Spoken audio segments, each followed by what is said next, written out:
Will it be all-out war between Israel and Hezbollah? What was a dangerous dance is now a major escalation. Monday's airstrikes killed hundreds and triggered a mass exodus by civilians. More followed Tuesday. Not since 2006 had Lebanon experienced such scenes. Could a ground invasion follow? From 1985 to 2000, Israel and its proxies got bogged down in an occupation of South Lebanon. Since that time, Iran-backed Hezbollah has massively reinforced its arsenal, which includes seemingly untouched long-range missiles. Hezbollah didn't launch an October 7th style operation like Hamas did from Gaza, but its repeated rocket launches have forced tens of thousands to flee northern Israel. What's the best way to guarantee security for civilians on both sides of the border? And since it's UN week and world leaders are rubbing elbows on the sidelines of the General Assembly in New York, what can the international community do to prevent the escalation from engulfing the entire region? Today in the France 24 debate, we're asking if Israel and Hezbollah are headed for all-out war. Joining us from Beirut, journalist Rania Abu Zaid, whose latest contribution to The New Yorker asks if Israel and Hezbollah are headed toward what you call an open-ended battle. Thanks for being with us. Thank you. We'll be joined shortly from Washington by former U.S. State Department official Aaron David Miller, today senior fellow at the Carnegie Endowment for International Peace.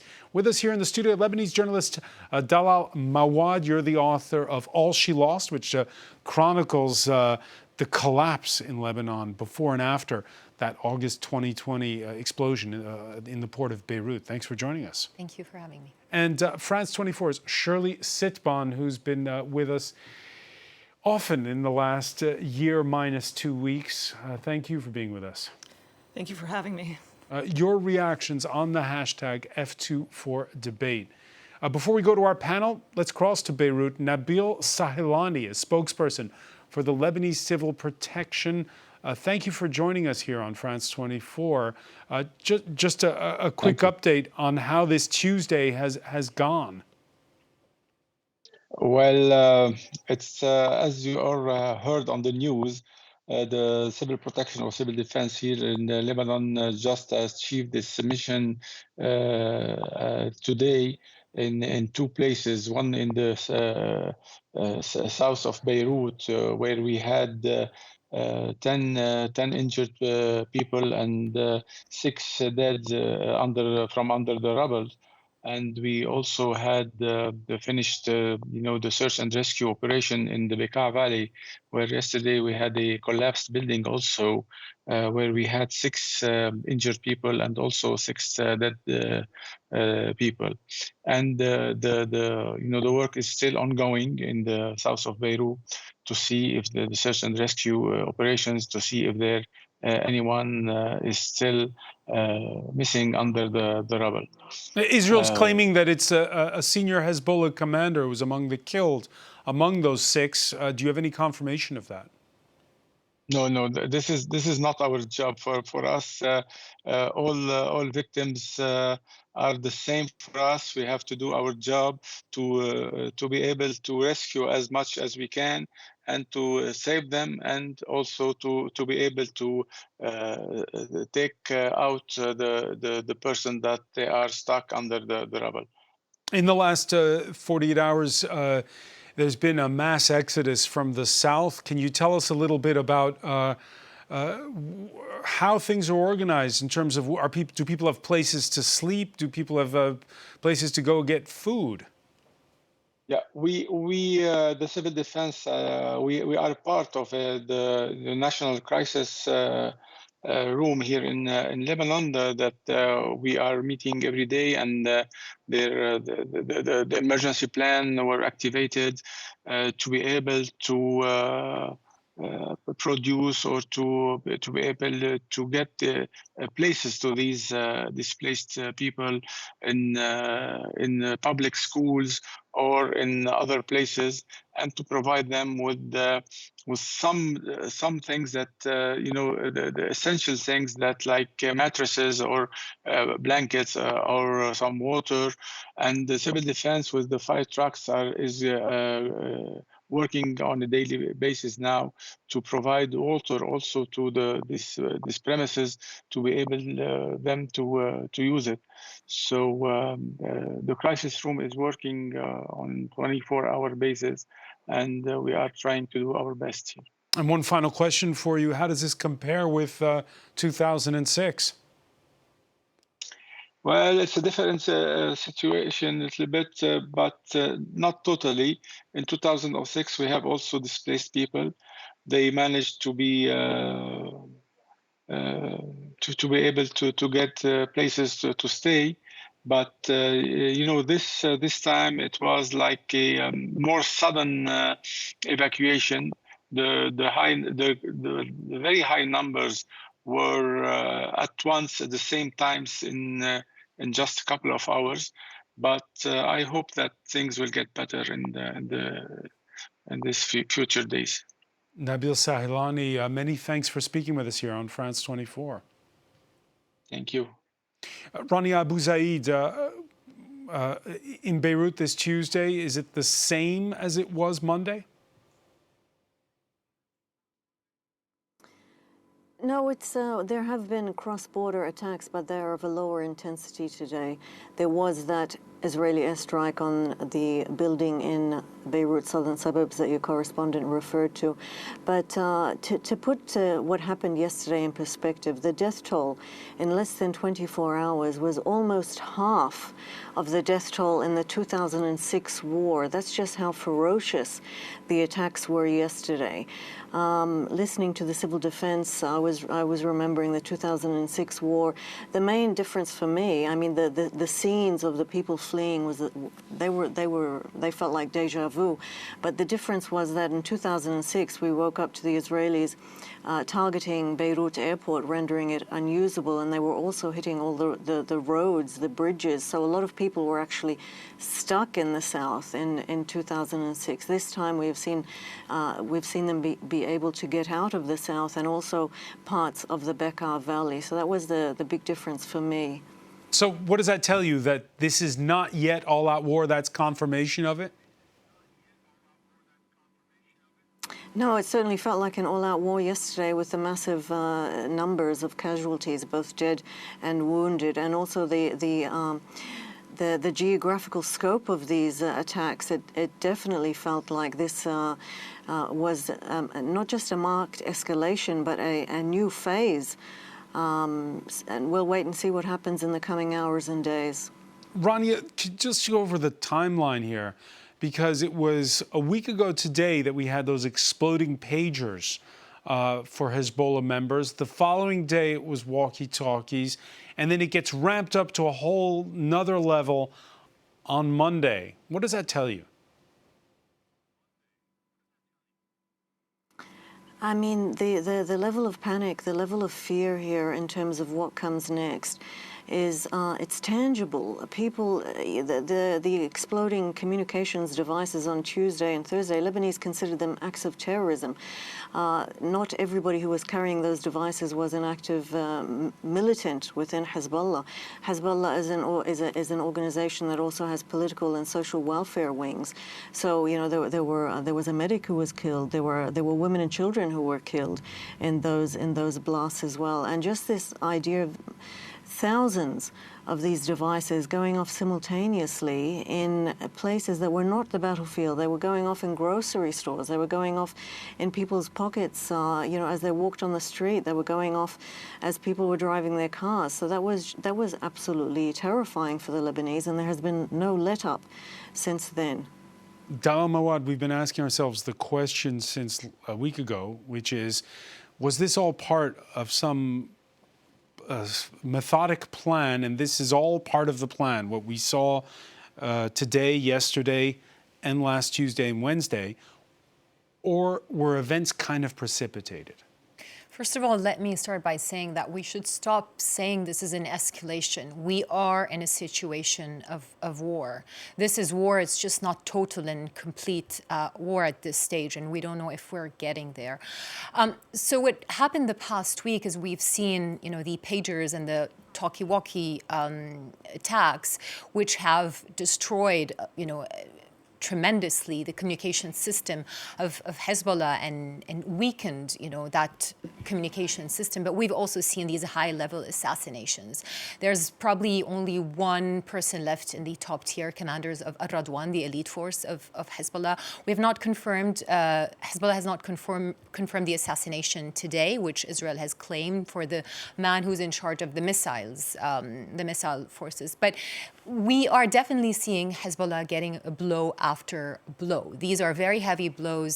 The attacks, the explosions last week were probably the heaviest blows since the inception of Hezbollah in 82. All of this is to say that, yeah, there's a possible scenario here that Israel is weakening Hezbollah and is, taking advantage of this to bring it to its knees and intensifying these airstrikes. This feels like a unilateral escalation for a lot of people in Lebanon. I mean, if you look at the past 10 months or so, and specifically the past few months, with these assassinations and these airstrikes, Hezbollah and Iran, regardless of where you stand there when it comes to Hezbollah, have been trying to avoid a full-blown war and, saying we don't want that. The retaliations have been very calibrated and orchestrated and limited, but they're very cornered at the moment. They're weakened. They're humiliated. Let's be honest. And to this day, we've seen them intensifying, the shelling in the north of Israel, saying we're not allowing residents to come back because this is the short-term goal of Israel, right? But all of this weakening Hezbollah could be a prelude to a ground invasion. And this is what we are fearing, because that would be devastating, not just for Lebanon. I'm not an expert on Israel, but it's clear that the Israeli army also would not be able to handle this. And just let me add, I don't think Hezbollah has used all of its military arsenal. It's still, it probably needs time to calibrate and think of its response. We know that they have precise guided missiles that they could use. And the question is, does Iran want them to use this? Because they're losing their deterrence, the deterrence they've been building since the 2006 war. So the question is, does Iran want that? Missiles put there by Iran for the purpose of stopping This is Israel part from of their attacking Iran, arsenal. not Lebanon. Yeah, but I think Iran would only use them if it feels like this is an existential threat. The question is... To Iran itself. Yes, to Iran itself. Does it want to use that and, to kind of drain the deterrence of Hezbollah? Because it's very weakened. It's been weakened lately, that's for sure. In the last minutes, Israel's ambassador to the United Nations saying, quote, his country is not eager for a ground mission to Lebanon. Should we take that at face value, Shirley Sitbon? Said it many times before. It's true that on the Israeli side, although it's true that the capacity of Israel to get into Lebanon, to hold on to land, to an invasion, a second front, there are lots of questions about it. But you hear more and more people saying that leaving the occupied southern Lebanon more than 20 years ago. 24 years ago. 24 years ago. 2000. Yeah, leaving that, they say it's a huge mistake. You hear that, which is crazy because it was such a terrible situation for everyone. But you hear that they should have never left. So at the same time, you hear those voices from the camp of Dani Danon, the Israeli ambassador to the UN. And at the same time, they're saying, we don't want an all-out war. We don't want an all-out war. So you don't really know what to believe. And as you were saying about the attack in recent days, about the pagers, if it was something that was planned, well, we saw a shift from Gaza to the north. And the shift came in a specific time after, many Israelis were criticizing the Israeli operations in Gaza because they saw that they could kill the hostages still there. So it seems like a shift that was maybe precipitated. I don't know, but something was planned. Was it hasted, made more hastily than planned? Does this really in know. any way get the hostages nearer to being freed? Of course not, but of course the Israeli chief of staff, he laid out a whole plan the other day saying, yes, of course, this is a global thing. Once we weaken the north Hezbollah threat, then we weaken Hamas, then the hostages will be able to leave. And he said, don't worry to the Israelis. We have very precise, raids in Gaza, so the hostages are not, hurt. But that was a speech they gave the Israeli prime minister, the Israeli Israeli chief of staff. But do people really believe it? Some do, others don't. But they're trying to make people believe that this will help the hostages. Many people don't believe that it will. As promised, we can go to Washington. Aaron David Miller of the Carnegie Institute for Peace is there. Thank you for being with us here in the France 24 debate. I don't know if you caught it there, but Da'al Mawad talking about the fact that Hezbollah feels humiliated. What's your reaction when you hear that? One of my Carnegie colleagues referred to this is Hezbollah's October 7th from an intelligence perspective. I don't think there's any doubt. 1973 was probably the greatest intelligence failure in the history of the Israeli military and intelligence organizations until October 7th in Gaza. And now in Hezbollah's confrontation with Israel is clearly not just because it disrupted comms, but again, the serial elimination of top Hezbollah leaders who for decades have gotten the confidence of Hassan Nasrallah is a huge problem. And then you have to wonder about the Shia community's relationship with Hezbollah, its inability to protect those villages in the south. And then, of course, the whole issue of how does Hezbollah, without a comm system that can be trusted, how do they coordinate and plan, let alone react to a major Israeli military move? So, yeah, I think Hezbollah's been weakened. It's clearly down, but not out. The past 11 months of Israel's prosecution of the war against Hamas in Gaza, Hezbollah is a far more lethal organization, far better coordinated, far better armed, far better backed and supported by Iran. So again, I think this is the first phase of a multi-phased, maybe a new phase. So Aaron David Miller, you were with us a week ago, and we were at the time wondering if the exploding pagers, it's a question I put earlier to Rania, if the exploding pagers were part of some grand plan or a precipitated event. Now, because we had 2 days of targeting Hezbollah members, then not a relative lull, but it wasn't the kind of ramping up that we saw Monday with those scenes of panic and the mass exodus from South Lebanon and hundreds killed. So what do you make of the timeline of what's happened in the last week? What does that tell you?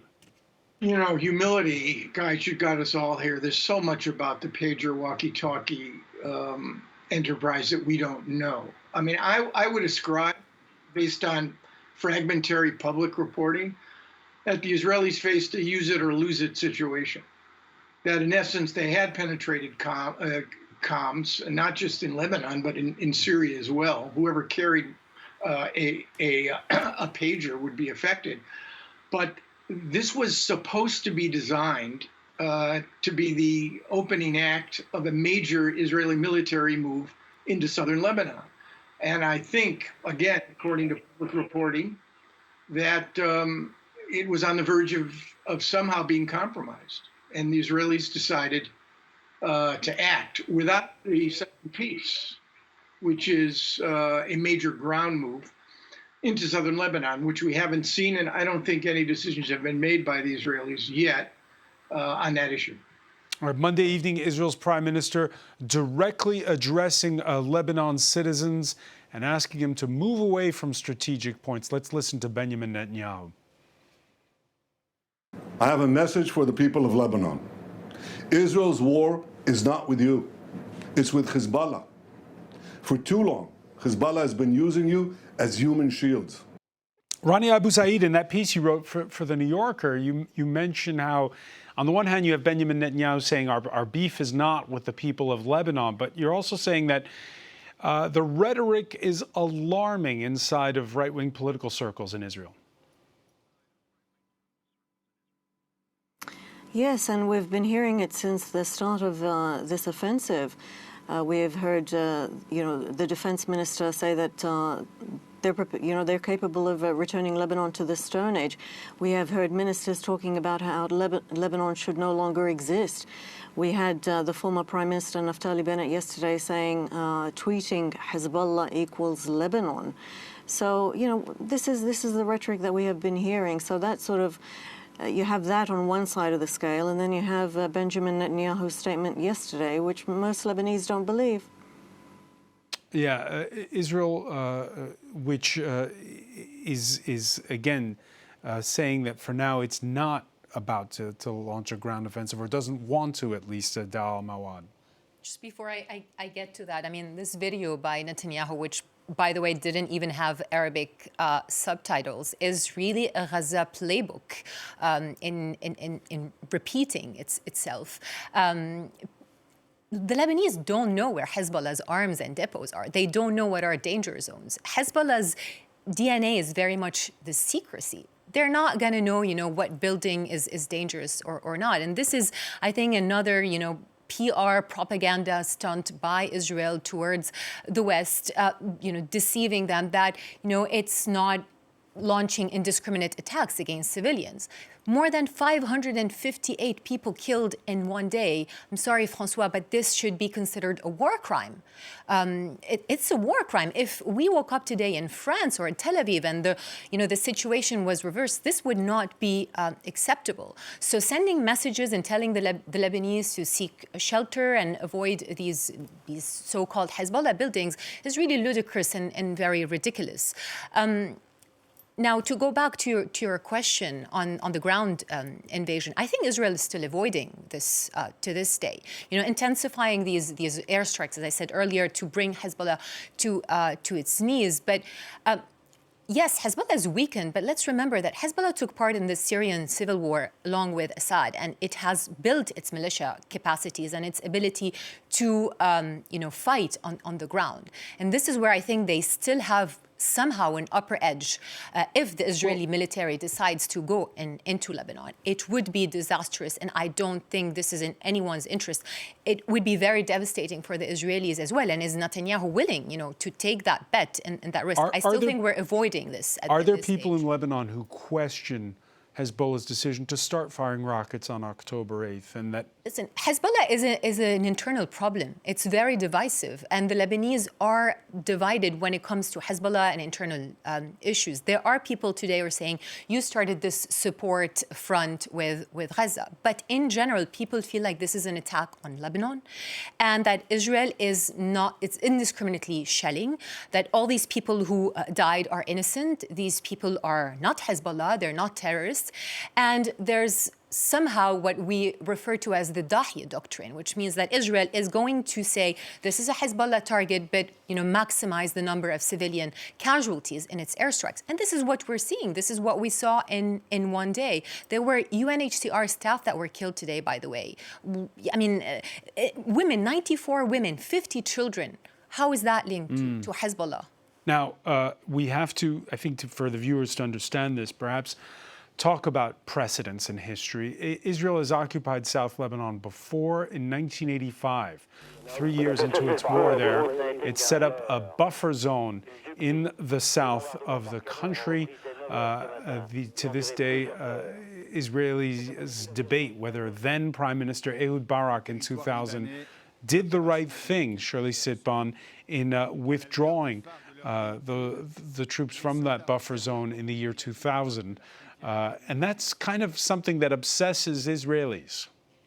Yes, well, they, of course, at the time, the situation was extremely difficult for the Israeli army. There was no question about it, and leaving that area was a relief for many people. But yes, with the fact that the violence is ongoing, that this has not stopped the situation. That's the way the Israelis see it. They say we left, for example, Gaza. That's what they see it. They say we took the settlers out of there. We left southern Lebanon, and yet they see it as they're still firing rockets at us and missiles. So they feel they've lost some of their strength, their positions, because now the buffer zone will be inside Israel. So they see it as if they lost their position of strength. So that's why they think it may have been a mistake, some of them. Yeah, just to be complete about this, in 2006, it was another Israeli war, and it ended with UN Resolution 1701, which called for Israel and Hezbollah to respect a demilitarized zone south of the Litani River, which runs east to west in the southern part of Lebanon. There you see it, and that's the UNIFIL. That's those UN peacekeepers, that area of operation. The deal hasn't really worked because Hezbollah fighters have been coming up to the border. But again, I get back to where do you put a buffer zone, which is one of the questions. But before you get to that question, Shirley Sitban, it's the one about the Israelis. Do they remember that it was a quagmire? They did get bogged down when they were in Lebanon. That's why many are saying that this would be impossible, but others seem to have forgotten this anyway, to think the situation now is so complicated, the fact that the northern residents of Israel can't go to their homes, that they feel that they have maybe no other option. It seems like they have a very optimistic view of what could happen next, when most people outside say this could be a major escalation, a horrible war that could intensify all the violence, but they see it as allowing people to go back to their homes, to pushing back. That's what they say, the pushing back Hezbollah further north so the Israelis who live in the north can go there, and also other Israelis, just to limit the scope of Hezbollah, to weaken Hezbollah. That's how many people see it. And they believe that those people who do believe in that idea of reoccupying this buffer zone, well, they think that this will improve daily life in Israel and save a bit of time, maybe a short-sighted strategy. But others see it as a complete nightmare, undoable. How do you carry that even out? Can you send all these soldiers there? It seems Is it a impossible. 50-50 split in public opinion? And actually, at the time, I don't know, but I know that at the time they had allies in the south of Lebanon, the South Lebanese army, and they practically abandoned some of them because they left very quickly. Some were able to go to Israel, of course, but others were left in a very difficult situation. Who will they persuade to help them in that buffer zone today, the Israelis? It will be even more complicated than at the time today, with many countries seeing this as an absolute impossible solution. Aaron David Miller, when Ehud Barak, the then Prime Minister of Israel, made that decision to pull out of southern Lebanon, what did you think at the time? I think most people, and remember Barak's calculations, we were planning the Camp David summit in July of 2000 at the time. And Barak's unilateral withdrawal to the blue line, which was recognized as an international border, even though there are at least 13 points of disputed territory along that border, many of which would be resolved in favor of Lebanese sovereignty, not all. But I think I think we have to be somewhat realistic here. You've got 3 wars of attrition going on. One between Israel and Hamas, one between Israel and Hezbollah, and a war of attrition between 2 states, Israel and Iran. There are no stable states for any of these wars of attrition. I mean, I think the Israeli experience in southern Lebanon is a very unhappy one. It began in terms of intervention with Operation Litani, which resulted in the formation of the SLA, the Southern Lebanese Army, largely under the control of Major Saadad, a Christian from the south. And for 18 years, the Israelis were in Lebanon and then fundamentally withdrew. I think it was a wise decision. They had the support of the international community. You had UN Security Council Resolution 1701 passed, which compelled, or which asserted that Hezbollah needs to withdraw north of Litani. Hezbollah has not done. So you're left with a situation where, at best, deterrence and what I would describe to you as transactional arrangements, not transformations. There's not going to be a transformation in Israel's relationship with Lebanon for so many reasons. And that's the same with Israel's relationship with Palestinians, both with Hamas, Palestinian Authority, and the broader problem of what I describe as the much promised land. What's going to happen to the 16, 17 million humans that reside and deploy this expression here between the river and the sea? That's the central question. And that is not a question that the United States is going to be able to answer, that the G7, the ICC, the ICJ, the UN. This is part and parcel of a long historic struggle. And right now, it seems to me, if you've got Hassan, I made this point to you before, if you have Hassan Nasrallah, the Supreme Leader Khamenei, Yahya Sinwar, and Benjamin Netanyahu making the decisions with respect to the future of this part of the Israeli conflict and the region, I would argue to you, what do you expect? Rani Abu Zaid, is there room for anybody? Can anybody weigh in to stop the escalation? Well, before I answer that, I just want to address the issue of the buffer zone. You're asking where should a buffer zone, which is a sanitized version of saying an occupation zone, be placed in a sovereign state, in the sovereign state of Lebanon? Why don't you ask a Ukrainian where the Russians should place a buffer zone inside Ukraine? That's what it sounds like here. So all of this talk about a buffer zone or reoccupying parts of Lebanon, we heard an Israeli minister yesterday talking about not only reoccupying parts of southern Lebanon, but also displacing people from their own towns and villages. Now, as for a ground offensive, Israel obviously has technological superiority. It also has the air superiority. The Lebanese army and Hezbollah can't shoot down Israeli jets that fly overhead quite regularly.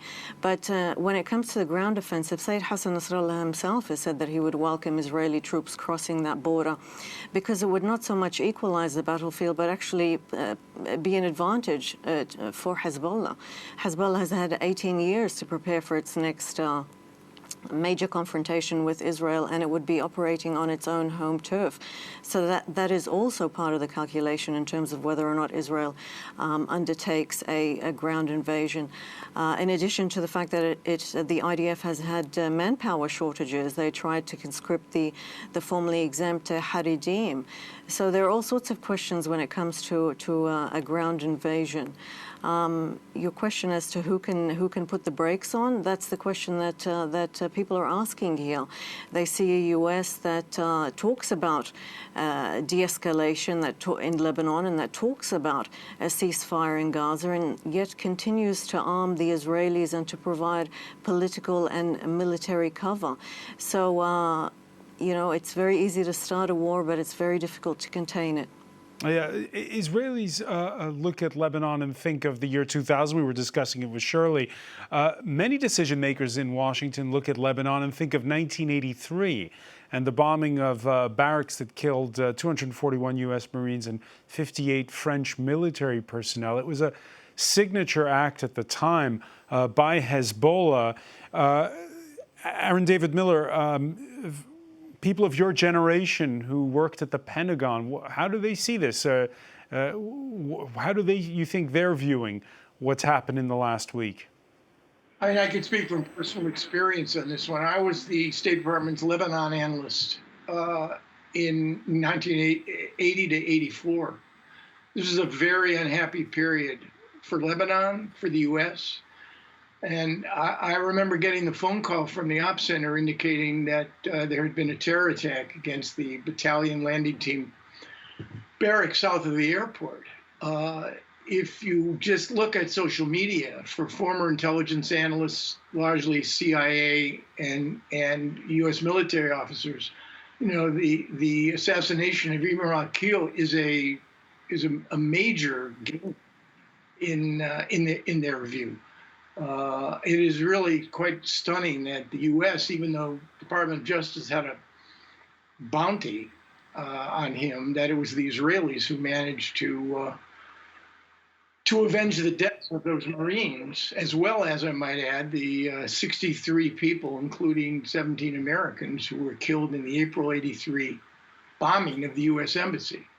This is not a happy experience for Americans, and I only wish there were greater levers that an administration would be willing to exercise in order to bring this to an end. But I must say, I spent almost 30 years working on these problems.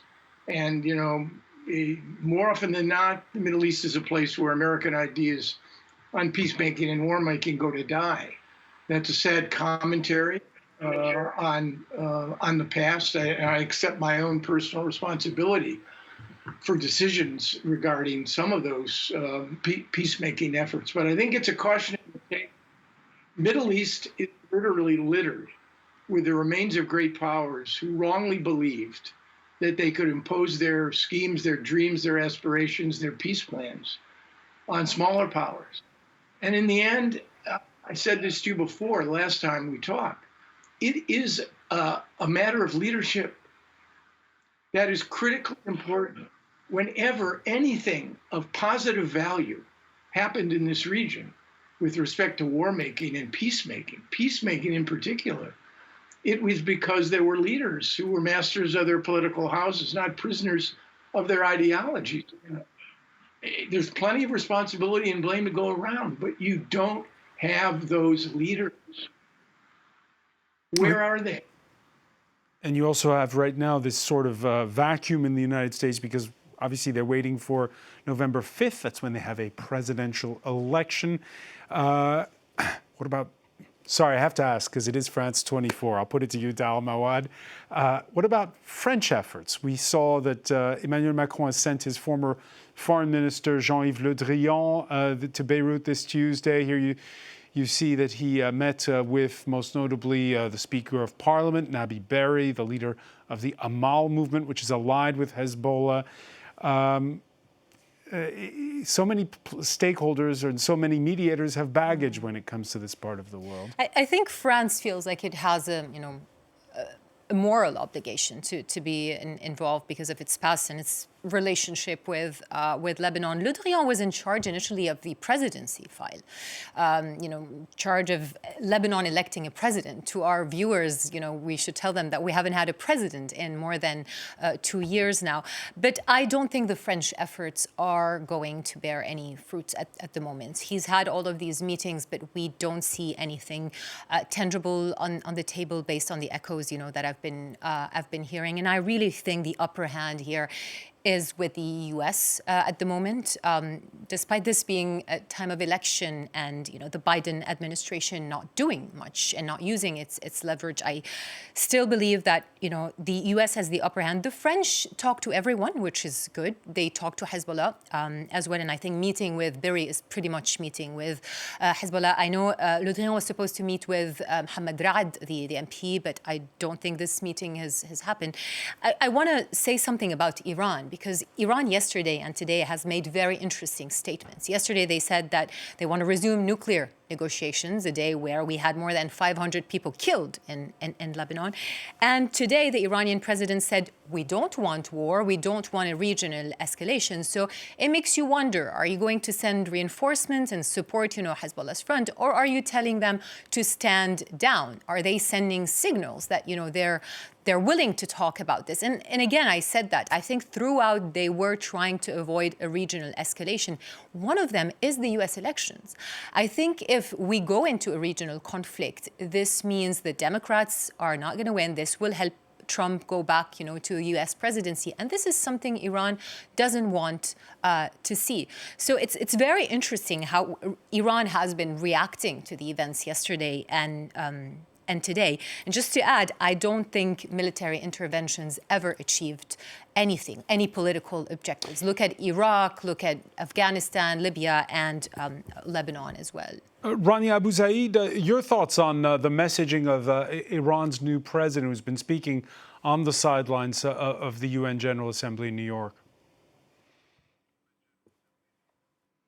Well, as Dalal said earlier, both Iran and Hezbollah have repeatedly said that they don't sort of want this all-out war. And Hezbollah, as Dalal said, has undertaken quite calibrated, measured attacks. It has been careful in terms of the targeting. It has targeted mainly military facilities. And in terms of the scope as well, the geographical reach, we only saw it hit Haifa, for example, in the past couple of days.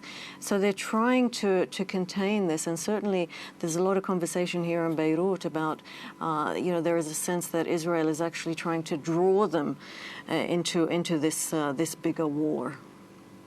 Shirley Setbon, do you have that feeling?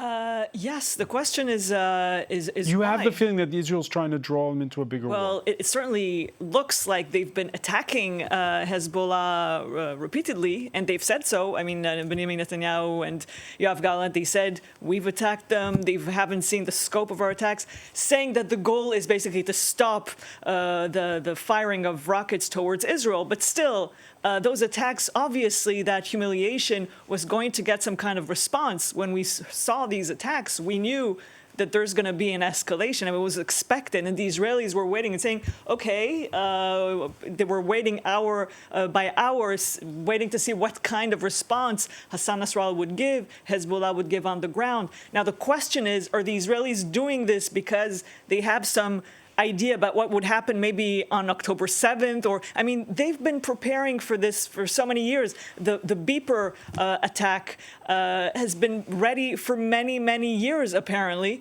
And so this is, maybe are they expecting some kind of attack that would happen a bit later? Netanyahu said, I think today, we always launch preemptive attacks. We're not going to wait for them to attack us. So this is part of something greater. I don't think they just want to Except, start of course, a war on for a October war, 7th. But it's a global. Except in the case of October 7th, there it was not preemptive. They were completely caught by surprise. So how Absolutely, come, because how they come were the expecting intelligence an is attack so from the north, good from when it Hezbollah? comes to Lebanon and so Yes. poor when it came to Gaza? Precisely, yes, definitely. They've acknowledged it very poor and ignored all the elements they had. That was the Hamas acted in a. I mean, they really succeeded their attacks because Israel had all the elements, but yet believed that the attack will come from the north because they had other elements showing that Hezbollah would invade Galilee. So they miscalculated the whole thing. It was a huge defeat for the Israelis, obviously. Israel's longest serving leader, though, has got a reputation for never taking his eyes off of domestic politics. It seems to be paying off. 2 weeks ahead of the anniversary of October 7th, Benjamin Netanyahu's approval ratings have rebounded from last year's lows. That's according to a Financial Times tracking poll that's yet to factor in the escalation of the past week. I can imagine, if we look at this graph, show that he's going to get an even bigger bump for his Likud party. So what? Does that mean that he stays in power, but only if there's a forever war?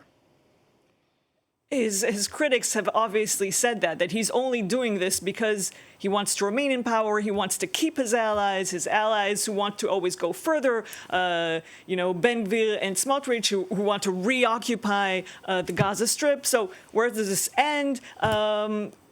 Obviously, he doesn't say that. He says that this is all for global good. But, I mean, we were seeing what's on the ground. And yes, many of his critics see that. And it's true that whenever Israel is attacked, then his polling increases. Whenever, for example, today you could hear on Israeli media largely saying that the attacks against Lebanon have destroyed, they say, half of Hezbollah's missiles and rockets. That's what you could hear on Israeli television. So when you hear that, then the basic Israeli voter would say, okay, well, it's really terrible war, but if at least we can go back home in the north and have less rockets, that's a way of seeing things that obviously are not seeing that way elsewhere. And obviously the population is divided because many people are despaired and feel that they have, no hold on what's going on, and they see this as an ongoing war forever. Aaron David Miller, is there any scenario under which we don't have forever wars? Marx, not Groucho Marx, the other Marx, writing in the late 19th century, so forgive me, once said that men make history, but rarely as they please. And the realities will come again.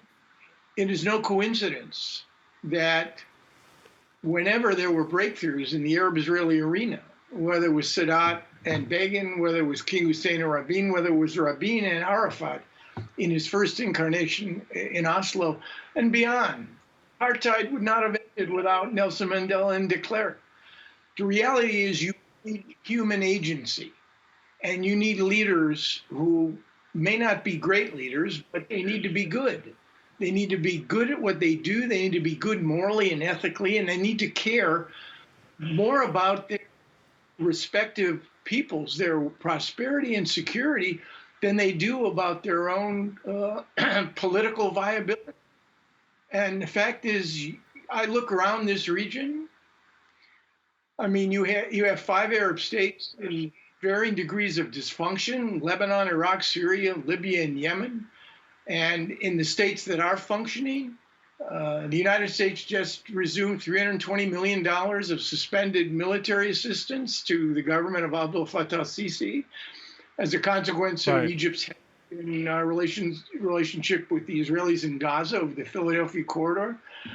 I mean, you have authoritarians. You don't have the leadership that's needed. Unfortunately, we're going to have to leave it there because we're running short on time. Aaron David Miller, I want to thank you so much for joining us from Washington. Rania Abu Zaid from Beirut, Dar Mawad. Shirley Sitbon, thank you for being with us here in the France 24 debate.